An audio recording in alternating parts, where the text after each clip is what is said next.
আসসালামু আলাইকুম ওয়া রাহমাতুল্লাহ। আপনারা সবাই কেমন আছেন? মাগরিব থেকে এতক্ষণ পর্যন্ত বসে থেকে ধৈর্য শুধু হন নাই? আগে শুধু চলবে? হ্যাঁ? কষ্ট হচ্ছে না আপনাদের? একটু অল্প সময়।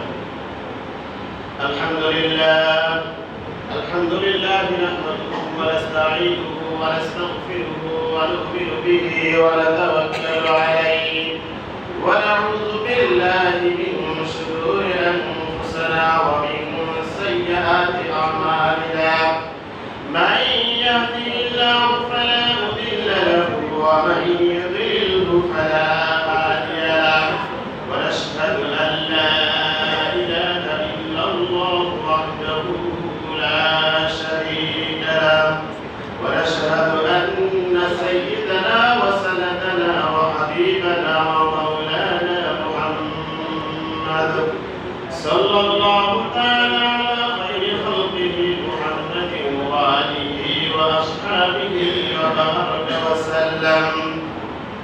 Amma ba'd, fa'udhu billahi minash shaytanir rajim. সকলে বলেন বিসমিল্লাহির রহমানির রহিম।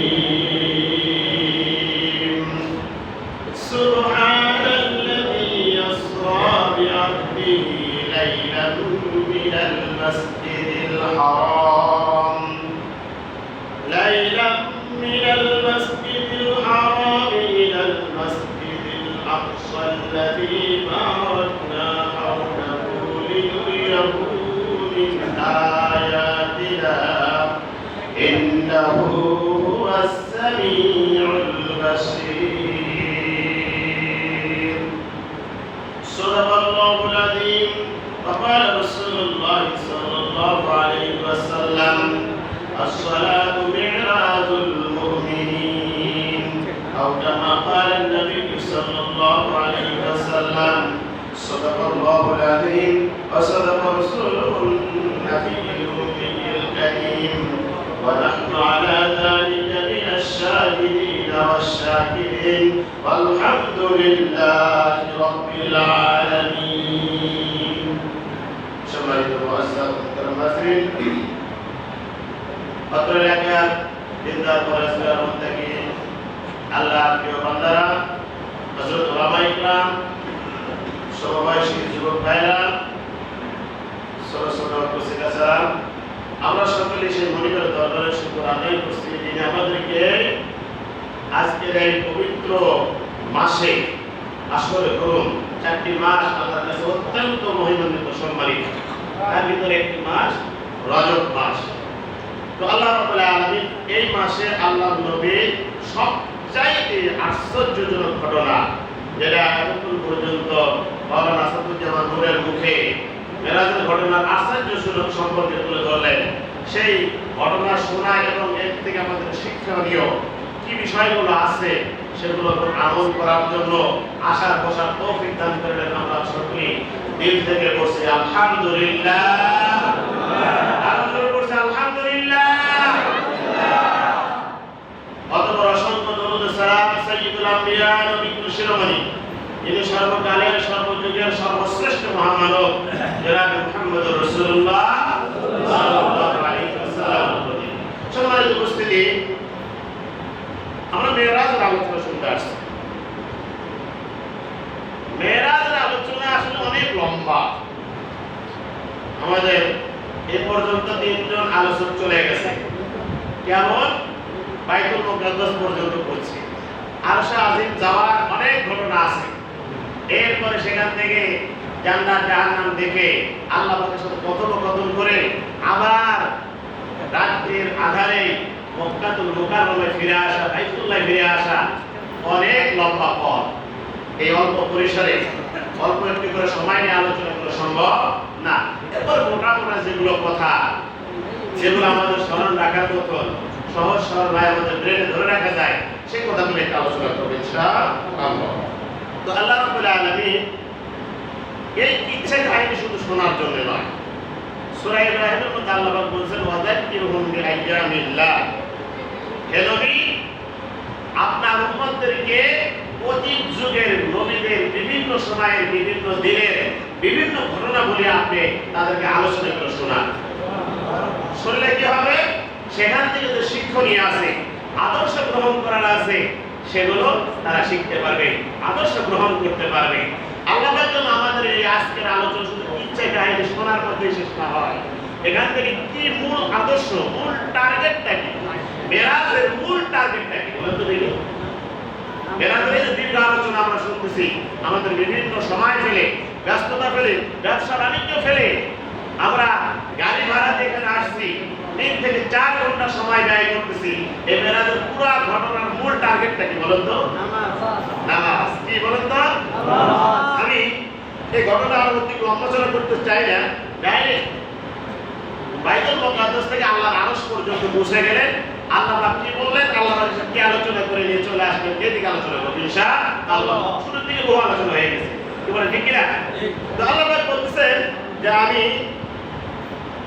তোমাদেরকে এমন একটা আশ্চর্য ঘটনা শোনাবো যেটাকে বলা হয় বাইতুল্লাহ থেকে বাইতুল মুকাদ্দাস পর্যন্ত যে সফরটা, এই সফরটাকে বলা হয় ইসরা। এটা কি বলা হয়?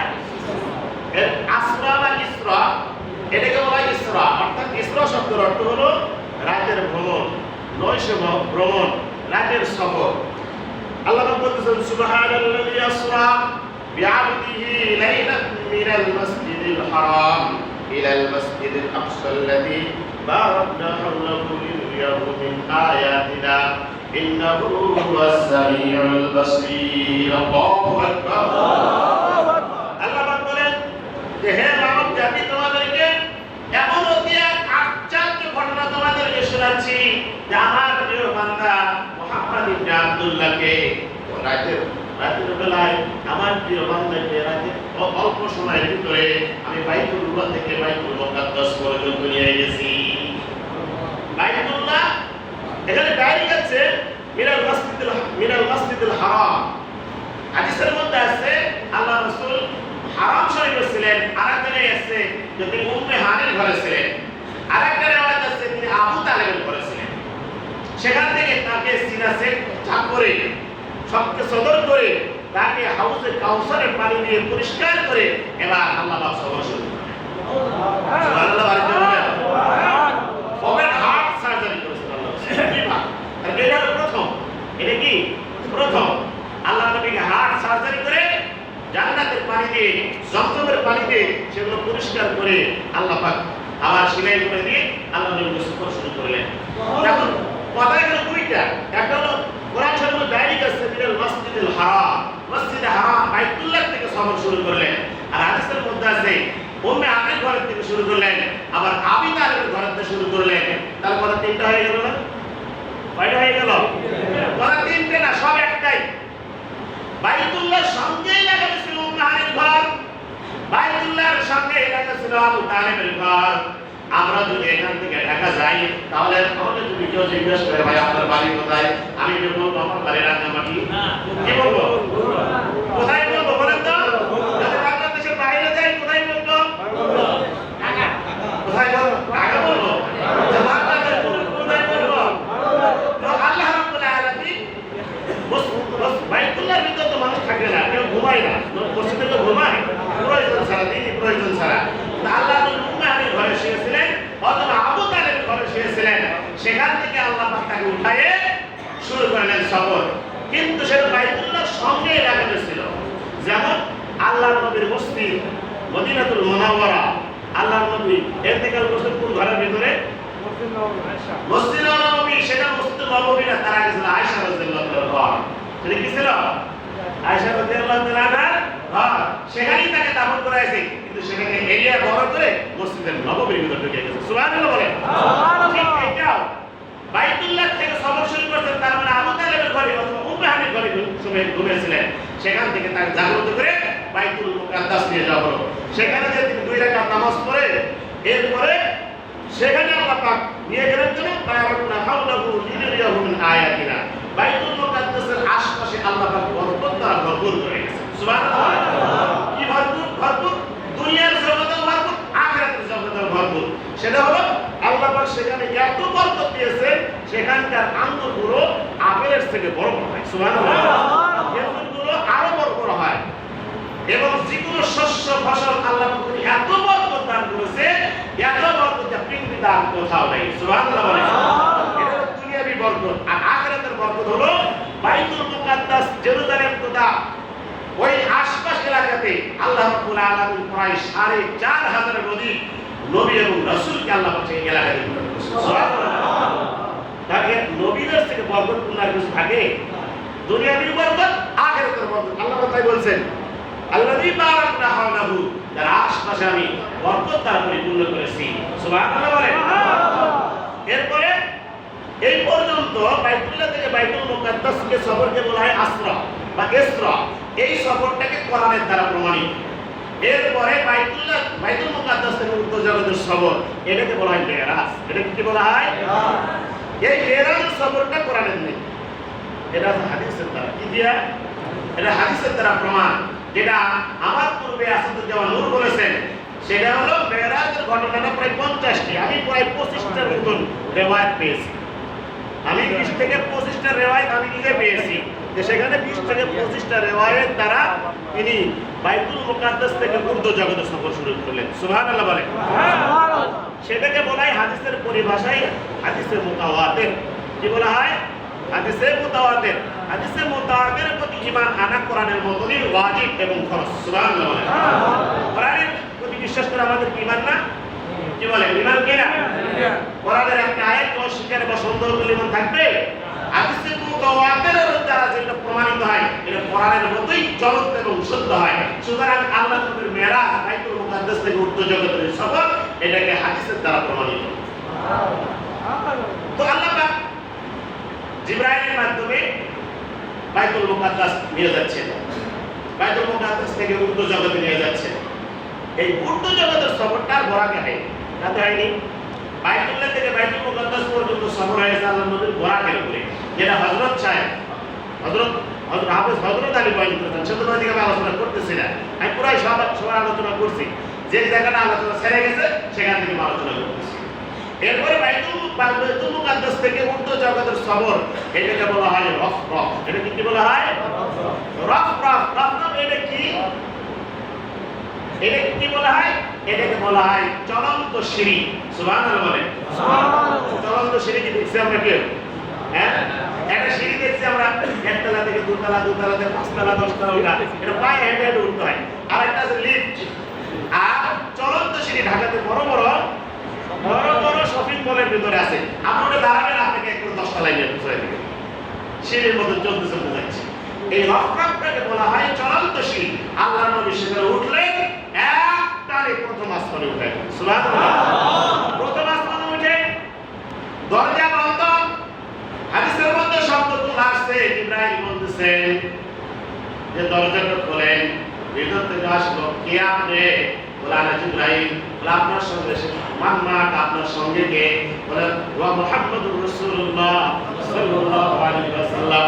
ভিতর থেকে প্রশ্ন হচ্ছে, উরসিলা ইলাইয়া, আমার দিকে কি তাকে প্রেরণ করা হয়েছে? বলে হ্যাঁ। এবার দরজা খুলে দেওয়া হলো। খুলেই প্রথম আসমানে হযরত আদম আলাইহিস সালামের সাথে সাক্ষাৎ হয়ে গেল। সুবহানাল্লাহ। এরপরে আদম আলাইহিস সালামকে গানে বলে দিচ্ছেন জিবরাইল, হে আদম আলাইহিস সালাম, আপনি কি জানেন আপনার সামনে কোন ব্যক্তি দাঁড়ানো? বলে না তো।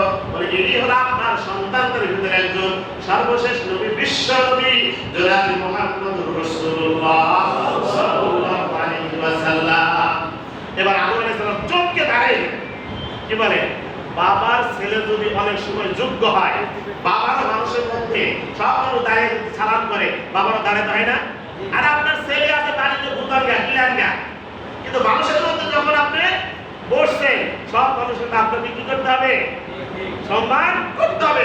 যেখানে জিবরাইল আলাইহিস সালাম, ইসরাফিল আলাইহিস সালাম, লক্ষ লক্ষ ফেরেশতা সেখানে আদম আলাইহিস সালামকে বসে থাকতে পারে? তিনি দাঁড়ায় গেলেন, মহানায়ত করলেন, সালাম দিলেন, মুসাফা করলেন, দোয়া করলেন, এরপরে সামনে অগ্রসর। এরপরে দ্বিতীয় আসমানে উঠেই আবার সেখানেও দরজা বন্ধ। একই কথা, খোলার জন্য আহ্বান করা হলো। ভিতর থেকে আমাদের সঙ্গে বললাম, জিবরাইল তোমার সঙ্গে কে? বলে আমার মুহাম্মদ রাসূলুল্লাহ এরপরে বলা হলো তাকে কি প্রেরণ করা হয়েছে, বলা আমার দিকে প্রেরণ করা হয়েছে, খুলে দেওয়া হলো। দ্বিতীয় আসমানে উঠে হযরত ইয়াহইয়া এবং ঈসা আলাইহিস সালামের সাথে সাক্ষাৎ করলেন। দ্বিতীয় আসমানে কোন নবীর সাথে? ঈসা আলাইহিস সালাম। ঈসা আলাইহিস সালাম এখনো জীবিত আছে। কোন আসমানে? দ্বিতীয় আসমানে। মনে রাখবেন, সাত আসমানে কয়েকজন নবী এখনো আছে। সেই নবীগুলোর নাম গন্তব্য মনে রাখবেন। প্রথম আসমানে আদম আলাইহিস সালাম, দ্বিতীয় আসমানে ইয়াহইয়া এবং ঈসা আলাইহিস সালাম। এরপরে তার সাথে কথাবার্তা বলে পরিচয় হওয়ার পরে তৃতীয় আসমান সেটাও বন্ধ, খোলার জন্য আগের মতোই নির্দেশ হলো খোলার জন্য, খুলে দেওয়া হলো। তৃতীয় আসমানে উঠেই হযরত ইউসুফ আলাইহিস সালামের সাথে সাক্ষাৎ। সুবহানাল্লাহ। এরপর ইউসুফ আলাইহিস সালামের সাথে কথোপকথন সেরে চতুর্থ আসমান, একটু দ্রুত বলতেছি, এটা অনেক কথা রয়ে গেছে, ছেড়ে যাচ্ছে। চতুর্থ আসমানে উঠে গেলেন। চতুর্থ আসমানে উঠে সেখানে এরকম দরজা বন্ধ, খুলে দরজা খোলা হলো। খোলা হলো, প্রশ্ন করলো তোমার সঙ্গে কে? বলতে যে আমার সঙ্গে মুহাম্মদুর রাসূলুল্লাহ। আমার থেকে কি প্রেরণ করা হয়েছে? হ্যাঁ, প্রেরণ করা হয়েছে। খুলে দেওয়া হলো। চতুর্থ আসমানে উঠে হযরত ইদ্রিস আলাইহিস সালামের সাথে সাক্ষাৎ করলেন। তাহলে চতুর্থ আসমানে কোন নবী আছেন? ইদ্রিস আলাইহিস সালাম। এরপরে তার সাথে কথাবার্তা পরিচয়, মহান একটা সালাম কালাম করে বিদায় নিয়ে পঞ্চম আসমানের দিকে উঠলেন। পঞ্চম আসমানের একটা বন্ধ ছিল, সেখানে খুলে দেওয়া হলো। আগের মতো প্রশ্ন করতে হবে। খুলে দেওয়ার পরে পঞ্চম আসমানে উঠাই হযরত হারুন আলাইহিস সালামের সাথে সর্বপ্রথম সাক্ষাৎ। কোন নবী? পঞ্চম আসমানে কোন নবী আছে বলেন তো? এরপরে তার সাথে আগের নবীর মতনই পরিচয়, কথাবার্তা, সালাম কালাম, মহান একটা দোয়া করে ষষ্ঠ আসমানের দিকে অগ্রসর। সেখানেও দরজা বন্ধ, আগের মতোই প্রশ্ন উত্তর পর্বের দরজা খুলে দেওয়া হলো। এরপরে সপ্তম আসমান, ষষ্ঠ আসমান উঠেই সেখানে মুসা কালিমুল্লাহর সঙ্গে সাক্ষাৎ হয়ে যায়। তার সঙ্গে একই কথাবার্তা, সালাম কালাম, দোয়া, মুআনাকাম, মুসাফা হওয়ার পরে এরপরে সপ্তম আসমানের দিকে ওরা শুরু করলেন। সপ্তম আসমানে উঠে এরকম দরজা বন্ধ। কি বন্ধ? আগের মতোই দরজাকে খোলার জন্য ফাস্তাফতাহ, খুলে দরজা বলা হলো। বলল যে তোমার সঙ্গে কে? মাকা, বলে আমার সঙ্গে মুহাম্মদুর রাসূলুল্লাহ সাল্লাল্লাহু আলাইহি ওয়াসাল্লাম। বলতেছে আমার দিকে প্রেরণ করা হয়েছে, ওইসা ইলাইয়া, আমার দিকে প্রেরণ করা হয়েছে। বলে হ্যাঁ, আপনার দিকে প্রেরণ করেছে। খুলে দেওয়া হলো। এরপরে সপ্তম আসমান উঠে জাতির পিতা, মুসলমানদের জাতির পিতা হযরত ইব্রাহিম আলাইহিস সালামের সাথে সাক্ষাৎ। সুবহানাল্লাহ বলবেন না? প্রথম আসমানে কোন নবীর সাথে সাক্ষাৎ? আদম আলাইহিস সালাম। দ্বিতীয় আসমানে ইয়াহইয়া এবং ঈসা আলাইহিস সালামের সঙ্গে। তৃতীয় আসমানে ইউসুফ আলাইহিস সালামের সঙ্গে। চতুর্থ আসমানে ইদ্রিস আলাইহিস সালামের সঙ্গে। পঞ্চম আসমানে হারুন আলাইহিস সালামের সঙ্গে। ষষ্ঠ আসমানে মুসা আলাইহিস সালামের সঙ্গে। সপ্তম আসমানে ইব্রাহিম। জোরে বলেন না? ইব্রাহিম খলিলুল্লাহর সাথে সাক্ষাৎ করে এরপরে জিবরাইল আলাইহিস সালাম এবং আল্লাহ নবী সহ সেখান থেকে রওনা করলেন সিদরাতুল মুনতাহা। এই সিদরাতুল মুনতাহাকে আল্লাহ নবী সাল্লাল্লাহু আলাইহি সাল্লাম সর্বপ্রথম জিবরাইল আলাইহিস সালাম আসল চেহারা দেখেছেন। 600 পাখা সহ তার টোটাল বডি আসমান থেকে জমিন পর্যন্ত এই পুরা পৃথিবীটা যত বড়, তার থেকে বড় তার শরীর এবং দেহ, সেখানে একবার দেখেছেন। কে? জরবানটা কে? আল্লাহ নবী সাল্লাল্লাহু আলাইহি সাল্লাম। কাকে দেখেছেন? জিবরাইল আসল চেহারা সেখানে দেখেছেন। এরপরে সেখান থেকে এবং আরশ, কুরসি, লৌহ কলম, এরপরে চলে গেলেন জান্নাত জাহান্নাম থেকে আরশ আজিম পর্যন্ত পৌঁছে গেলেন। সুবহানাল্লাহ। আরশ আজিমে পৌঁছে আল্লাহর নবী জুদা খুলতে চায়। কি করতে চায়? জুদা খুলতে চায়। আল্লাহ বলতেছেন, হে নবী, হে মুহাম্মদ, হে হাবিব, আপনি জুতা খুলবেন না, আপনার জুতার পদধূলিতে আজকে আমার আরশ ঠান্ডা হবে। সুবহানাল্লাহ। জুতা পায়ে উঠে গেলেন। এই সময় কিন্তু জিবরাইল নাই, ইসরাফিল নাই, একা আল্লাহ নবী আল্লাহর সঙ্গে সাক্ষাৎ করতে গেলেন। যারাই সর্বপ্রথম আল্লাহ নবীকে আল্লাহ পাক জিজ্ঞেস করলেন, বন্ধু হে আমার, পৃথিবীতে মানুষের একটা নিয়ম আছে, বন্ধুর বাড়িতে বেড়াইতে গেলে কোনো কিছু নিয়ে যায়, বিয়াই বাড়িতে গেলে কিছু নিয়ে যায়। হে বন্ধু, হে হাবিব, তুমি দুনিয়া থেকে এত উপরে তোমাকে উঠাইলাম যে আর কেউ কখনো এত উপরে কোনো নবীকে উঠাই নাই, এত উপরে উঠে এত সম্মান কাউকে দেয় নাই। তোমাকে দেখার জন্য, সম্মান দেওয়ার জন্য আমি এত আসছে বলো দেখি সুবহানাল্লাহ বলুন না আল্লাহ নবী বলতেছেন মাবুদ গো আমি একদম খালি হাতে আসি নাই আত-তাহিয়াতু লিল্লাহি ওয়াস-সালাওয়াতু ওয়াত-তাইয়্যিবাত মাবুদ আমার এই ক্ষুদ্র জীবনের শারীরিক মানসিক সমস্ত ইবাদতকে আমি কাঠুরি মেরে আমার প্রভুর জন্য আমি এসেছি আমি আপনার দরবারে পেশ করে দিলাম আল্লাহ বলতেছেন আসসালামু আলাইকা আইয়ুহান নাবিয়্যু হে হাবিব আমার সমস্ত সালাম আর বরকত রহমত সব আপনাকে দিয়ে দিলাম বলেন সুবহানাল্লাহ আল্লাহ নবী আল্লাহ পাকের দেওয়া সমস্ত ডাইরেক্ট রহমত বরকত তিনি নিজে গ্রহণ করলেন না একবারে একান্ত আল্লাহর সাথে সাক্ষাৎ করতে যেও এই উম্মতকে তিনি বললেন না সেই নবীর নাম কি বলেন তো মুহাম্মদুর রাসূলুল্লাহ সাল্লাল্লাহু আলাইহি ওয়াসাল্লাম আল্লাহর সাথে কথোপকথন হচ্ছে আমরা বিশেষ মুহূর্তে কারো কথা মনে থাকে কি বলেন আমাদের কারো কথা মনে থাকে কিন্তু আল্লাহর নবী এই উম্মতকে বললেন না সেখানেও বলতেছেন আসসালামু আলাইনা ওয়া আলা ইবাদিল্লাহিস সালিহিন প্রভু আমার আপনার দেয়া রহমত বরকত মাগফিরাত আমি একার জন্য নয় আপনার সমস্ত রহমত বরকত মাগফিরাত গুলো কিয়ামত পর্যন্ত যত নেককার পরিষ্কার বান্দা আসবে সকলের জন্য আমি সমপরিমাণভাবে বন্টন করে দিলাম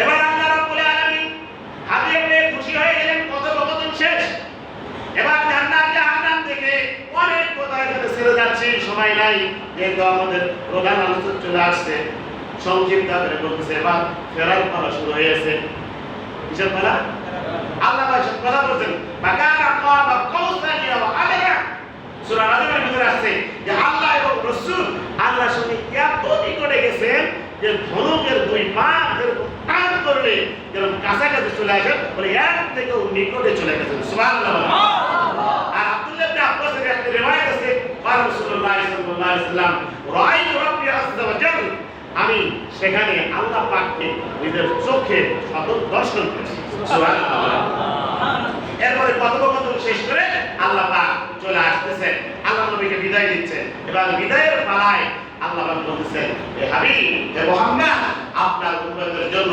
আমি খুশিতে 50 ওয়াক্ত নামাজ দিয়ে দিলাম কয় ওয়াক্ত নামাজ 50 ওয়াক্ত নামাজ বিশাল ইবাদত আল্লাহ নবী বিশ্ব নবী এই ইবাদত করে নিয়ে ফিরে আসতেছেন ষষ্ঠ আসমানে এসে মুসা আলাইহিস সালামের সাথে সাক্ষাৎ হয়ে গেল মুসা আলাইহিস সালাম তাদের ভাষার কথা জিজ্ঞাসা করতেছে হাবিব আপনি আল্লাহর সাথে কথা বলতে বললেন জান্নাত জাহান্নাম দেখলেন আরশ কুরসিল্লাহ কলম দেখলেন আল্লাহ পাক আসার সময় আপনাকে কি হাদিয়া দিলেন বলতেছে আল্লাহ পাক আমাকে খুশি হয়ে আমার উম্মতের জন্য 50 ওয়াক্ত নামাজ দিয়েছে মুসা আলাইহিস সালাম আশ্চর্য হয়ে গেলেন 50 ওয়াক্ত নামাজ আপনার আগে তো আমি নবী হিসেবে পৃথিবীতে ছিলাম আপনার উপর দুর্বল আমার উপর সবল তাহলে মাত্র কয়েক ওয়াক্ত নামাজ তাদের প্রয়োগ করে নেই পারি নাই আপনার উপর এত বিশাল নামাজ করতে পারবে না কি বলেন আমরা করতে পারবো এটা কমায় আনে কি করে আনে আল্লাহ কাছে গেলেন যা বলছে এবারে দাদা 50 ওয়াক্ত এত বেশি নামাজ আমার উপর করতে পারবে কমায় দেন না 5 ওয়াক্ত কমায় দিয়েছে আবার তো সালে আছে কত 45 তো তাও করতে পারবে না কমানা এভাবে আবার গেল যে আবার 5 ওয়াক্ত কমাইলেন এভাবে কমতে কমতে 9 বার গেলেন কয়বার গেলেন 9 বার যাওয়ার পরে কয়েকটা থাকলো প্রতিবার 5 ওয়াক্ত কমলে কয়েকটা কমে গেল 45 45 আছে কয়েকটা 5 ওয়াক্ত নামাজ নিয়ে আসতেছেন এবার মুসা আলাইহিস সালাম জিজ্ঞাসা করতেছেন এখন কয় ওয়াক্ত বলে এখন 5 ওয়াক্ত আছে তাও আপনার উম্মত করতে পারবে না আপনি বলেন করি আমরা 5 ওয়াক্ত করি মুসা আলাইহিস সালাম জানে তিনি বলতেছে যে আমার ফিল তাওয়াকের একটা অভিজ্ঞতা আছে এক্সপেরিয়েন্স আছে আপনার আগে তো পৃথিবীতে নবী হিসেবে ছিলাম আমি উম্মত চড়াই খাইছি উম্মতের কি অবস্থা আমার জানা আছে আমরা তো 5 ওয়াক্ত করতে পারবো না এবার আল্লাহ নবী বলতেছেন বুখারী রিওয়ায়াতের মধ্যে হাদিসটা আছে কি বলেন আপনি 9 বার গেলেন আর কত বার কয়বার হলো 10 বার আল্লাহ পাক সাক্ষাৎ করলেন কয়বার 10 বার সাক্ষাৎ করলেন এবার ফিরে আসার সময় 5 ওয়াক্ত নামাজ প্রত্যেকবার 5 ওয়াক্ত ঘুমাইছে এবার যদি যায় যাওয়ার পর আল্লাহ যুবক করতে লাগবে না নামাজ তারা কি হবে বলতেছে না 9 বার আগে একবার 10 বার গেছি এবার আল্লাহর কাছে যাইতে আমার লজ্জা বোধ করতেছে এই কথাটা সরাসরি আলোচনা করতেছে আস্তাগফি রাব্বি যে আমি আমার রবের কাছে আবার ফিরে যেতে আমি লজ্জা বোধ করতেছি কি বোধ করতেছি লজ্জা বোধ করতেছি সুতরাং আমি আর যাব না এবার তিনি 5 ওয়াক্ত নামাজে ফিরে আসলেন আল্লাহ ডাকতে বললেন মা ইবাদতুল কওল লাদাইয়া হে হাবিব আমার কথার কখনো পরিবর্তন হয় না আমি যা বলি সেটা অখণ্ড দৃঢ়ভাবে থাকে কোনোভাবে পরিবর্তন হবে না আমি আরশে আজিমে লিখে রাখলাম 50 ওয়াক্ত আপনার উম্মতের জন্য নামাজ আপনার উম্মত দুনিয়াতে পড়বে 5 ওয়াক্ত আর আমি তাদের বিনিময়ে সওয়াব দিব 50 ওয়াক্ত কয় ওয়াক্ত নামাজ পড়বেন এই মেরাজের এত কাহিনীর মূল টার্গেট হলো নামাজ কি আমি দীর্ঘ আলোচনা করছি একটা সংক্ষিপ্ত হাদিস বলে আমি আমার আলোচনা শেষ করব আল্লাহ নবী সাল্লাল্লাহু আলাইহি সাল্লাম সাহাবাদেরকে ডাকতে বলতেছেন হে আমার সাহাবীরা তোমরা কি জানো যে পৃথিবীতে এমন কোন মানুষ আছে যার মাথা নাই কি বলেন আপনারা কেউ দেখছেন মাথা ছাড়া মানুষ সাহাবারা কেমন কথা বললেন অনেক প্রতিবন্ধী মানুষ আছে যার হাত নাই কারো পা নাই কারো চোখ কানা কথা বলতে পারে না ঠেকরা নেগরা কত রকমের প্রতিবন্ধী আল্লাহ পাকে দুনিয়াতে আছে কিন্তু মাথা ছাড়া কোনো মানুষ দেখি নাই আল্লাহ রাসূল বলেন ঠিক তাই যে ব্যক্তি 5 ওয়াক্ত নামাজ পড়বে না সেই ব্যক্তি হলো মাথা ছাড়া মুমিন কি মুমিন যে ব্যক্তি 5 ওয়াক্ত নামাজ পড়বে সে মাথা ছাড়া মুমিন আর যারা নামাজ পড়বে না মাথা ছাড়া মুমিন দুনিয়াতে যেমন কোনো ব্যক্তির মাথা ছাড়া মানুষ থাকতে পারে না কোনো ব্যক্তি ইমানদার হইতে চাইলে 5 ওয়াক্ত নামাজ ছাড়া হইতে পারবে না সুতরাং আমরা দুনিয়াতে 5 ওয়াক্ত নামাজ পড়ব এই 5 ওয়াক্ত নামাজ দিয়ে আমরা যদি কবরে যেতে পারি কবরে যাওয়ার সঙ্গে সঙ্গেই আল্লাহ আমাদের জিজ্ঞাসা করবেন 3টা প্রশ্ন এরপরে প্রথম প্রশ্ন রব সম্পর্কে রাসূল সম্পর্কে এবং দ্বীন সম্পর্কে এরপরে রাসূলুল্লাহ সাল্লাল্লাহু আলাইহি ওয়াসাল্লামের ছবি দেখানো হবে কবরে কয়টা প্রশ্ন হবে 4টা প্রশ্ন হবে কয়টা প্রশ্ন এতদিন শুনছেন কয়টা 3টা আজকে শুনছেন 4টা মাকরাবুকা মান দীনুকা মান নাবিয়ুকা এই 3টা গুলো শুনছেন 4th নাম্বার ওয়ামান হাদাল্লাযী বুইসা ফীকুম আল্লাহ বলেন রবকে তোমার দ্বীনকে তোমার রাসূলকে 4 নাম্বার আল্লাহ রাসূলের একটা ছবি কবরবাসীকে কবরের মধ্যে দেখানো হবে বলবে যে এই ব্যক্তিরা কি দেখছেন কিনা দুনিয়াতে যদি আমরা নিজের হুকুম চলি সাথে আমরা রবের হুকুম মানে চলি আমরা সাথে সাথে উত্তর দিতে পারবো রব্বি আল্লাহ আমার দিন কি দিন ইসলাম হয় ইন্না দীনা ইনদাল্লাহিল ইসলাম আল্লাহর কাছে মনোনীত ধর্ম একমাত্র ধর্ম সেটার নাম কি ইসলাম আমরা ইসলামের উপর চলি আমরা সব দেশে উত্তর দিতে পারবো ইসলাম আর তোমার নবীকে দেখেই বলতে পারবো যে এটা আমাদের প্রিয় নবী যার সুন্নাত আদর্শ আমরা সারা জীবন পালন করলাম এরপরে কবর থেকে উঠে সর্বপ্রথম যে হিসাবটা হবে সেই হিসাব নাম কি বলেন তো নামাজ রাসূলুল্লাহ সাল্লাল্লাহু আলাইহি ওয়াসাল্লাম আউয়াল মা ইউহাসাবু বিল আবদু ইয়াওমাল কিয়ামাতি as-সালাত কিয়ামতের পথে মাঠে সর্বপ্রথম বান্দা থেকে যে হিসাবটা আল্লাহ শুরু করবেন সেটা হলো নামাজ কারণ সালাত সাইয়্যিদু আমলিহি ওয়া মান ফাসাদাত সাইয়্যিদু আমলিহি যদি নামাজটা ঠিক হয়ে যায় সমস্ত আমল ঠিক করে দিবে কে বলেন তো আর যদি নামাজে গন্ডগোল হয় সব আমলের ভিতর গন্ডগোল লাগাই দিবে সুতরাং এই দুনিয়ার জীবনে আমাদের পুরো অবস্থায় যেন নামাজ না নষ্ট হয় হ্যাঁ কবরে গেলে প্রশ্ন হাসরের ময়দানে নামাজের প্রশ্ন আল্লাহ পাক আমাদেরকে এই কবরে যাওয়া এবং হাসরের ময়দানে সর্বপ্রথম প্রশ্ন নামাজের এই নামাজের হিসাব গ্রহণ করে আমরা এখান থেকে চলে যেতে পারি আল্লাহ পাক আমাদেরকে তৌফিক দান করুন সত্যি করে আল্লাহ আমিন এই নামাজের মাধ্যমে অনেক কথা আছে আমাদের এখানে অনেক কথা আছে হযরত ওমর রাদিয়াল্লাহু তাআলা হযরত ওমর রাদিয়াল্লাহু তাআলা তিনি তার খেলাফতের সময় সমস্ত রাষ্ট্র প্রধানদের কাছে এবং আইন প্রণেতাদের কাছে একটা চিঠি লিখেছিলেন তোমাদের রাষ্ট্রের যত কাজ আছে সব কাজের থেকে গুরুত্বপূর্ণ কাজ আমার কাছে সেটা হলো সময় হলো নামাজ কি বলা আল্লাহ নবী এই নামাজটা আসেন যখন মারা যান ইন্তেকাল করেন তিনি দুইটা কথা শেষ করে গেছেন আসসালাত আসসালাত ওয়া মা মালাকাত আইমানুকুম হে উম্মতরা তোমরা নামাজের ইবাদত করো নামাজের ইবাদত করিও আর তোমাদের কৃতদাসদের সাথে সদ্ব্যবহার করো আল্লাহ আমাদেরকে নামাজের সঠিকভাবে হেফাজত করে দুনিয়া থেকে দেওয়ার তৌফিক দান করেন। এই কথা বলে আমার সংক্ষিপ্ত কথা ও অনুসরণ কথা এখানে শেষ করলাম। আসসালামু আলাইকুম ওয়া রাহমাতুল্লাহ।